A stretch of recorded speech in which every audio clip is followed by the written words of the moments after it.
In the news, President Bola Tinubu Labour leaders meet over minimum wage. Governor Ododo says Kogi and Benue relationship will blossom during his reign.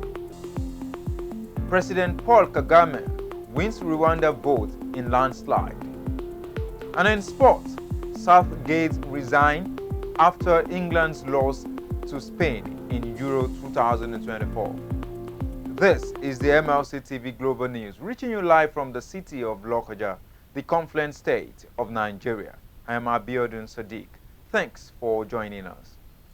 President Bola Tinubu will again meet with labor leaders to reach a consensus on a new minimum wage, just as the Association of Local Government of Nigeria demanded a new revenue formula in favor of the 774 local government areas in the country.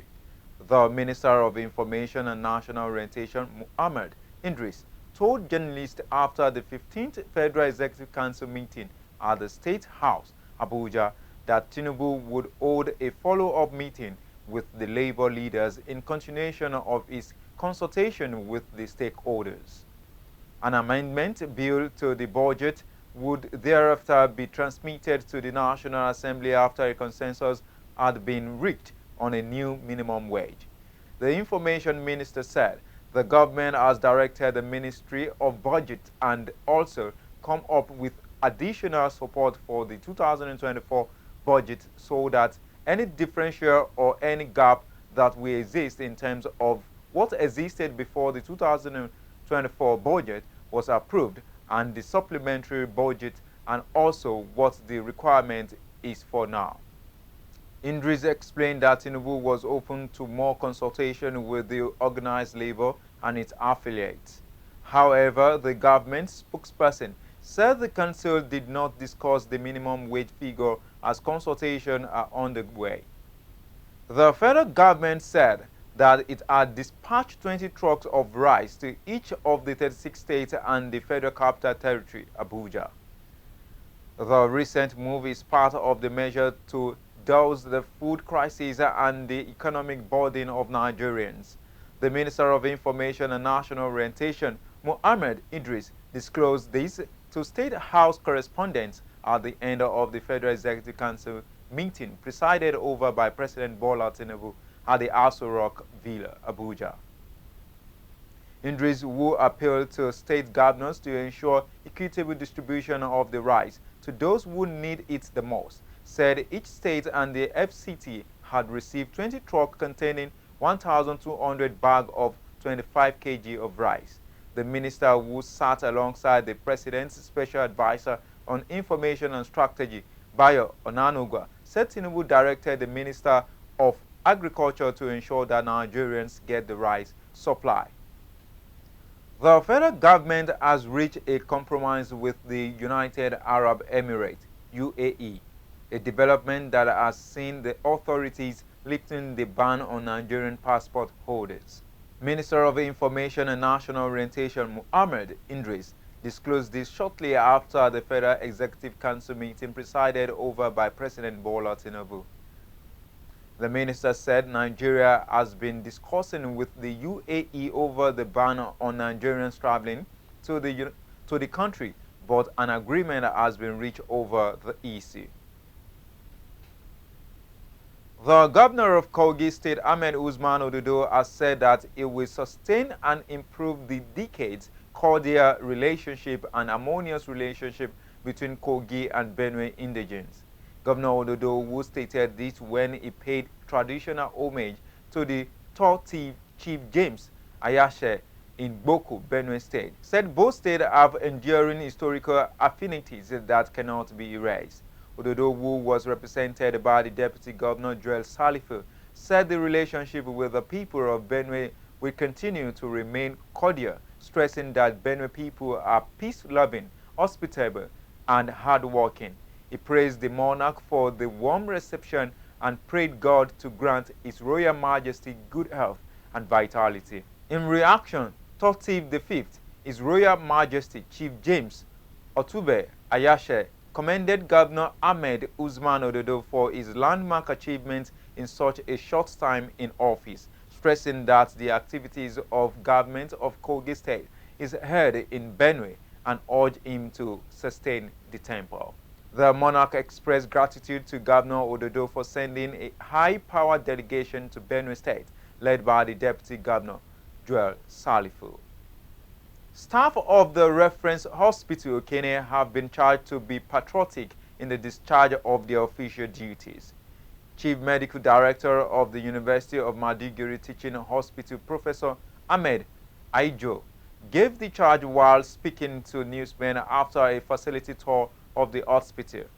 Professor Ahmed, who was part of the National University Commission NUC Resource Verification Team for the establishment of a School of Medical Science at the Confluence University of Science and Technology, CUSTECH, Osara, said the call has become necessary in view of the amount of money expended in the purchase and maintenance of equipment at the hospital. He commended government for the huge investment in the health sector and stressed the need for the management team to manage the hospital well, saying it will go a long way in ensuring that the people of Kogi State get the needed human resources for the desired qualitative health care.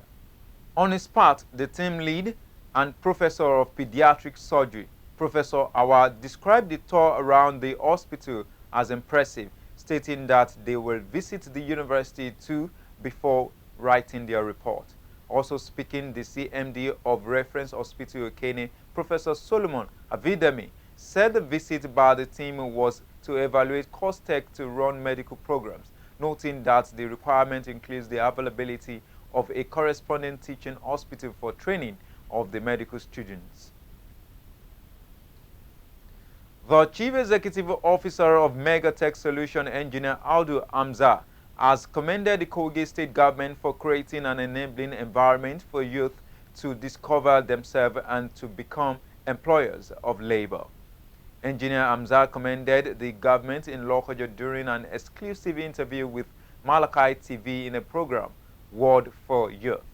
Hamza said the present administration of Ahmed Ododo has ensured inventors and investments are protected in the state due to the government's proactiveness in putting in place all security measures and manpower to stand against any criminal activities. First and foremost, I would like to appreciate the executive governor of the states, Alhaji Usman Ododo, who has made and created an enabling environment for the states to thrive and to empower the youth with economic ideas to create an enabling environment for youth to operate on particularly.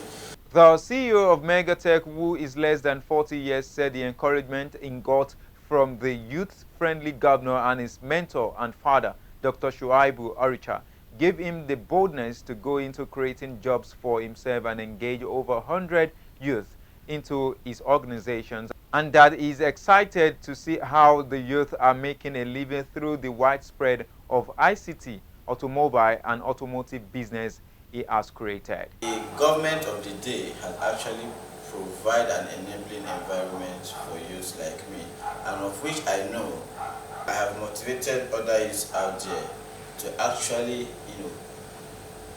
participate in self-development and community development also. So, and I also like to appreciate my boss, the person of Alhaji Dr. Umar Shaibu, the DG Government House Administration, who has also, tried to train me towards this path, also tried to create an enabling environment for me to thrive, to be able to, have this knowledge and also to, push the knowledge out to use and also give me that encouragement to be able to thrive as an entrepreneur and employer of labor.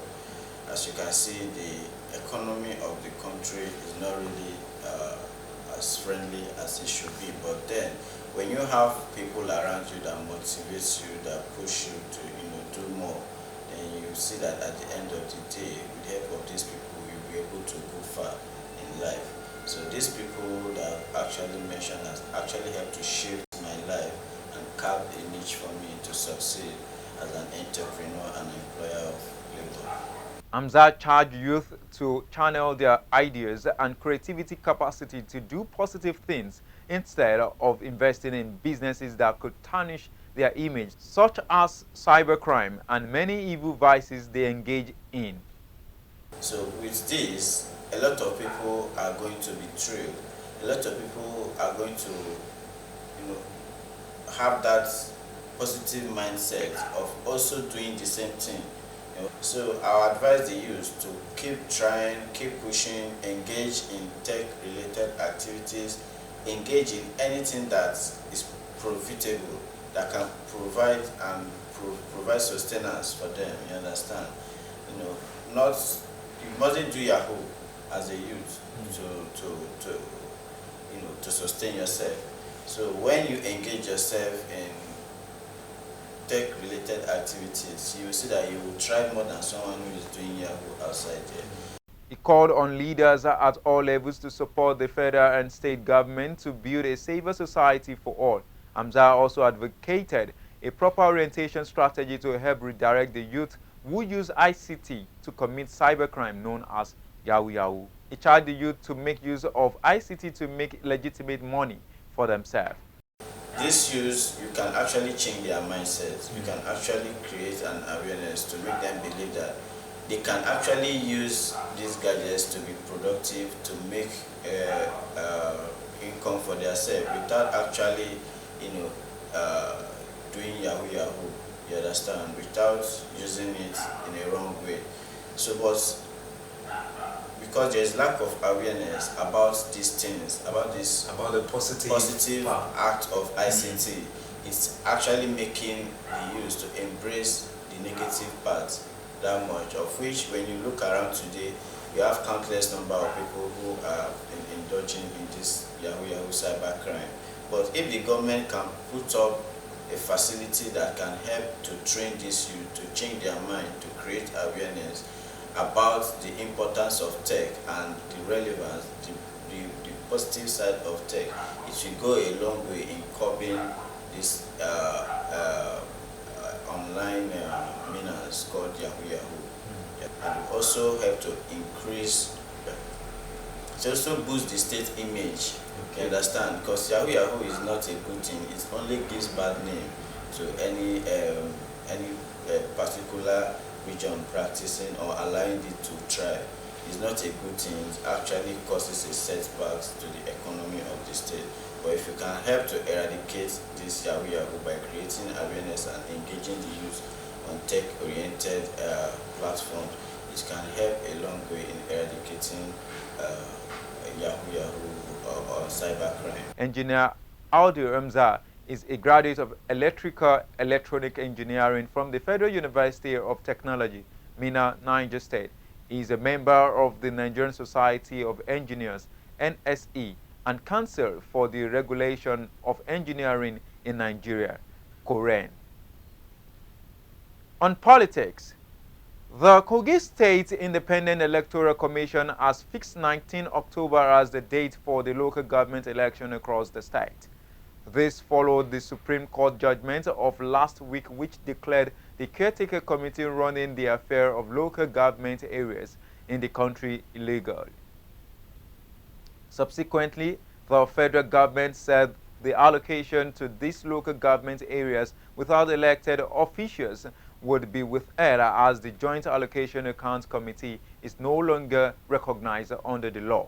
During the first stakeholders meeting in Lokoja, the chairman, Maman Eri, said the fixing were in accordance with the provision of the Constitution of the Federal Republic of Nigeria, 1999, as amended, and the power vested in the State Independent Electoral Commission.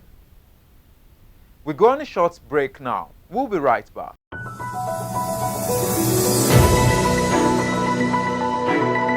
Malachite TV Online is here for your timely and reliable news that reaches you fast with the breaking news. Choose MLC TV. Get human interest stories right here on MLC TV with entertainment, sports, business, culture, tourism, and fashion news stories all featured on MLC TV. Not forgetting political and current affairs news, state and federal government and people's matters will be discussed regularly on MLC TV. MLC TV, your one-stop online destination for unbiased, accurate news, entrepreneur ideas, and youth matters to the rest of the world. MLC TV, reaching everywhere, informing everyone.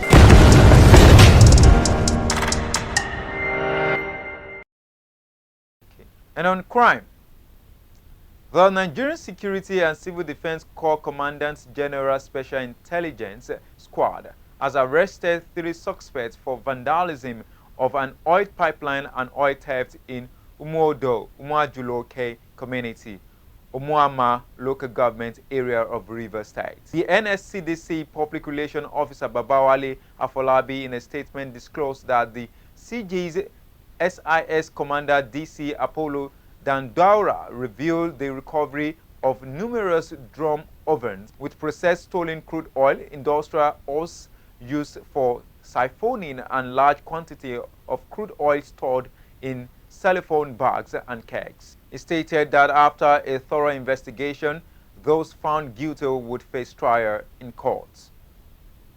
And on the foreign scene, Donald Trump selected a 39-year-old U.S. Senator James D. Vance to serve as his vice presidential running mate as the Republican Party officially nominated the former president as its 2024 presidential nominee at the start of the party's nomination convention in Milwaukee. Trump wrote on his Truth Social platform, "As Vice President, JD will continue to fight for our Constitution, stand with our troops, and will do everything he can to help make America great again," he said. The 4-day convention opened in downtown Milwaukee Reserve Forum 2 days after Trump survived an assassination attempt in Pennsylvania, and hours after he secured a major legal victory when a federal judge dismissed one of Trump's criminal prosecutions. Rwanda President Paul Kagame is on a course to extend his 24 years rule by another 5 years in a landslide victory, with most of the votes counted from Monday's election. He has 99.15% of the vote so far, with about 79% of ballots counted, partial result announced by the Electoral Commission show. Kagame thanked Rwandans for their trust in an address at his Rwanda Patriotic Front RPF party headquarters. The full provisional results are due by 20 July and final ones by 27th July. And on sports,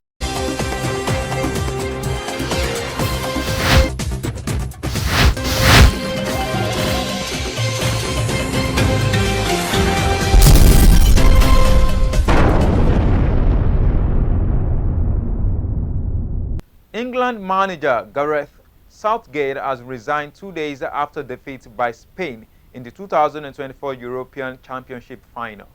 The Three Lions lost 2-1 in Berlin on Sunday, making it the second consecutive Euros final defeat, having been beaten on penalties by Italy at Wimbledon 3 years ago. President of the Nigerian Football Federation, Ibrahim Gusau, asserts that the federation will later this year organize CAF License C and B coaching courses for men's football coaches in the country. This is coming on the heels of the CAF License C course exclusively organized for women, which has begun. As the women's course marks the return of CAF courses in Nigeria, Gusau said 2 more courses for men will follow before the end of the year.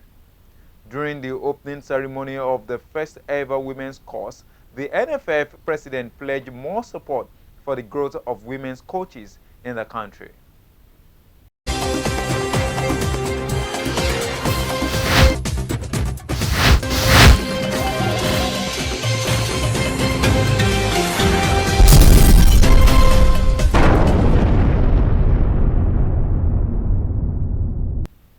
And that is the size of our news package. Do support us by subscribing to our YouTube channel, Malachi TV. Like and follow our Facebook pages, MLC TV, MLC TV2, MLC TV Yoruba, and Ibira Babe, MLC TV. Instagram MLC TV 2021, X handle Malachite TV, TikTok Malachite_TV for your event coverage, appearance on any of our programs, contribution, comment, advert placement, or sponsorship. Please call or send SMS to any of our numbers displayed on your screen.